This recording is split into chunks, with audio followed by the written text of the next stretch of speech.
Greetings captains, and welcome to an exploration of the Caribbean as it existed around the pivotal year of 1780. This was a time of significant upheaval and shifting power dynamics, and today we're breaking from the previous formats and focusing on the final three crucial players who left their mark on these tropical waters. The commercially astute Dutch Republic, the revolutionary fervour of the United States, and the enduring, often romanticised reality of piracy. We'll move beyond the simple overviews to truly understand their motivations, their reach, their societies in this context, and the intricate web of history that Ahoy seeks to bring to life. Chapter 1: The Strategic Calculus of the Caribbean in 1780. Let's dissect the strategic importance of the Caribbean for the Netherlands, United States and pirates in 1780, understanding the underlying political and economic drivers. The Netherlands, the engine of trade and neutrality's tightrope. By 1780, the Dutch Republic, though past its zenith of global power, remained a formidable commercial force, and the Caribbean was integral to its economic engine. Their colonies, while not vast territorial empires, were strategically positioned to capitalise on the burgeoning trade in sugar, tobacco, coffee and other valuable commodities. Curaçao stood as the linchpin of their trade in the Atlantic, a major hub for goods flowing between Europe, the Americas and Africa, including the deeply entrenched and profitable slave trade that fuelled much of the Caribbean economy. Its sophisticated financial institutions also made it a key centre for credit and investment in the region. St Eustatius, however, held a particularly unique strategic significance in 1780. As a fiercely neutral port during the American Revolutionary War, it became a clandestine but vital artery for the American rebels, defying British blockades and supplying them with arms, ammunition and essential goods from across Europe. This neutrality, while incredibly lucrative for Dutch merchants, placed the Republic on a precarious diplomatic tightrope, constantly risking the ire of Great Britain. The Dutch strategic aim wasn't conquest, but the preservation and expansion of their commercial networks, leveraging their geographical advantages and their reputation for reliable trade. Their Caribbean presence was a delicate balance between maximising profit and avoiding direct military entanglements with larger powers unless absolutely necessary to protect their economic lifelines. The United States, a crucible of revolution and the sea as a weapon. For the 13 American colonies locked in a desperate struggle for independence in 1780, the Caribbean represented both a vulnerability and an opportunity. Their strategic imperative was survival, and the Caribbean offered a crucial avenue to weaken their British adversary. American privateering in the region became a significant tool of war, disrupting British supply lines, capturing valuable British merchant ships and their cargo, and diverting Royal Navy resources. Ports in French and Spanish-held territories, who had their own reasons to oppose Britain, offered limited but vital havens for American privateers and occasional Continental Navy vessels. The trade with the Caribbean, exchanging New England provisions and timber for tropical goods, was also essential for the fledgling American economy. While the US lacked the established naval power to directly challenge British dominance in the Caribbean, their strategic focus was on exploring the region's complexities and the rivalries between European powers to their advantage, using the sea as a means of economic warfare and a source of much-needed supplies. The very act of American ships operating in the Caribbean was a statement of their sovereignty and their defiance to British control. Pirates, masters of opportunity in a world of conflict. For the pirates who infested the Caribbean waters around 1780, the strategic landscape was defined by the chaos and opportunities created by the ongoing international conflicts. The American Revolution in particular diverted naval resources, leaving merchant shipping more vulnerable.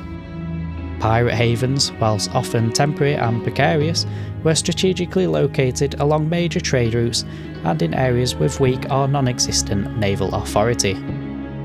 Islands like Tortuga, though past its prime, parts of the Spanish Main, and various secluded cays offered bases for resupply, refitting and distributing plunder. Their strategic aim was simple: to exploit the vulnerabilities of maritime trade for personal gain. They understood the geography of the Caribbean intimately, using its numerous islands and shallow waters to their advantage, ambushing ships and evading pursuit. The constant flow of valuable goods such as sugar, rum, tobacco and precious metals made the Caribbean an irresistible hunting ground, and the shifting allegiances and conflicts between nations often created a permissive environment for their illicit activities. Chapter 2: The Fleets and Raiders of 1780. Let's take a brief look at the naval and raiding forces present in the Caribbean from these nations around 1780. The Netherlands, a pragmatic naval presence. The Dutch Republic in 1780 maintained a naval presence in the Caribbean that prioritised the protection of their economic interests. While their fleet wasn't as numerically large as the British or French, it was generally well equipped and manned. Their Caribbean squadron would have likely included these types. Frigates. These were crucial for escorting merchant vessels, patrolling their key trade lanes and showing the Dutch flag. Dutch frigates of this era were well known for their solid construction and reasonable armament, typically around 24 to 36 guns. Smaller warships, such as corvettes or sloops, used for coastal defence of their colonies and maintaining order in their territorial waters. These could carry between 10 and 20 guns. And finally we have armed merchant vessels. Many Dutch East and West India Company ships carried a significant number of cannons for self-defence against pirates and privateers. Whilst the Dutch possessed powerful ships of the line in their European fleets, deploying them to the Caribbean was usually reserved for periods of significant international crisis, directly impacting their colonial holdings. In 1780, with their delicate neutrality, they likely aimed for a deterrent force rather than a massive military projection. The United States, the rise of the privateer fleet. The naval presence of the fledgling United States in the Caribbean in 1780 was defined by the activity of American privateers. The Continental Navy, whilst existing, had limited resources and fewer ships operating consistently within the Caribbean. The privateer fleet, however, was substantial, though its exact size fluctuated. These vessels were diverse. The likely most common type were brigs and schooners. These fast, manoeuvrable ships, often carrying between 6 and 18 guns, were ideal for raiding merchant vessels and evading larger warships. The American privateers also used converted merchantmen. These larger merchant ships, armed with anywhere from a few to over 20 cannons, depend on their size and the resources of their owners. The effectiveness of the American privateers lay in their numbers, their familiarity with the Caribbean waters, and their aggressive tactics. While they couldn't directly challenge the Royal Navy in a fleet engagement, they inflicted significant damage on British commerce and diverted British naval attention. Pirates, a motley fleet of opportunity. Pirate fleets in 1780 were highly opportunistic and varied. They rarely formed large organised squadrons, but rather operated in smaller independent crews. The common ship types used by pirates were as follows. The most popular were sloops, fast, shallow draft vessels with typically 8 to 16 guns, allowing them to raid coastal areas and escape into shallower waters. Pirates also use brigs and schooners, offering a balance of speed and firepower, often carrying 10 to 20 guns and large crews. Finally we have the captured vessels, which were a wide variety of ship types. Pirates would seize any ship that suited their needs, from lightly armoured merchant sloops to more substantial brigs or even smaller frigates, which they would then adapt for their own purposes. The armament of pirate ships was often a mix of whatever they could acquire. Chapter 3: major hubs and bases. Now we'll explore a handful of key bases and logistical networks that sustained these players in the Caribbean around 1780. The Netherlands, trading empires built on strategic ports. The Dutch logistical strength in the Caribbean centred around their well-developing trading colonies.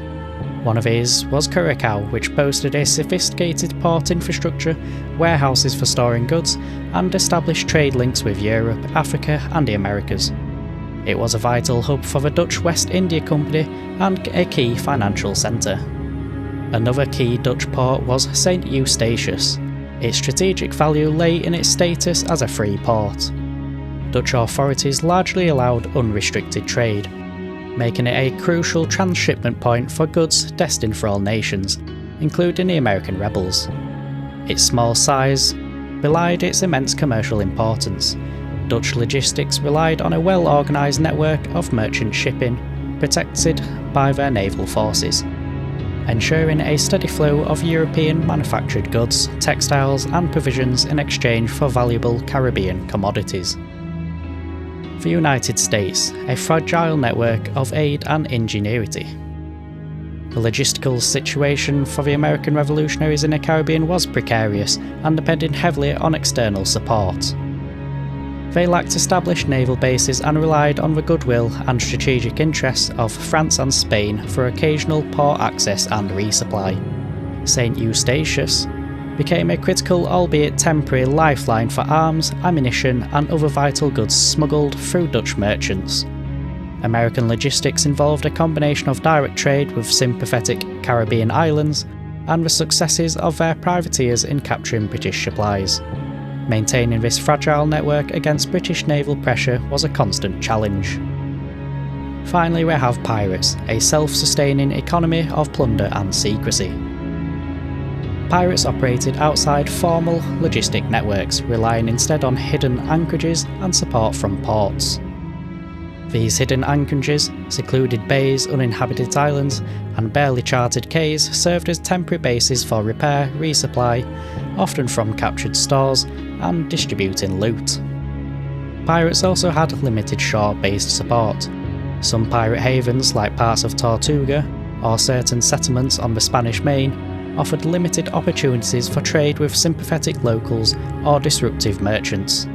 Their logistics was essentially a cycle of raiding, repairing, and resupplying from their captured prizes, making them a self-sustaining, albeit often brutal, economic force in the region. Chapter 4: The Tangled Web of Threats.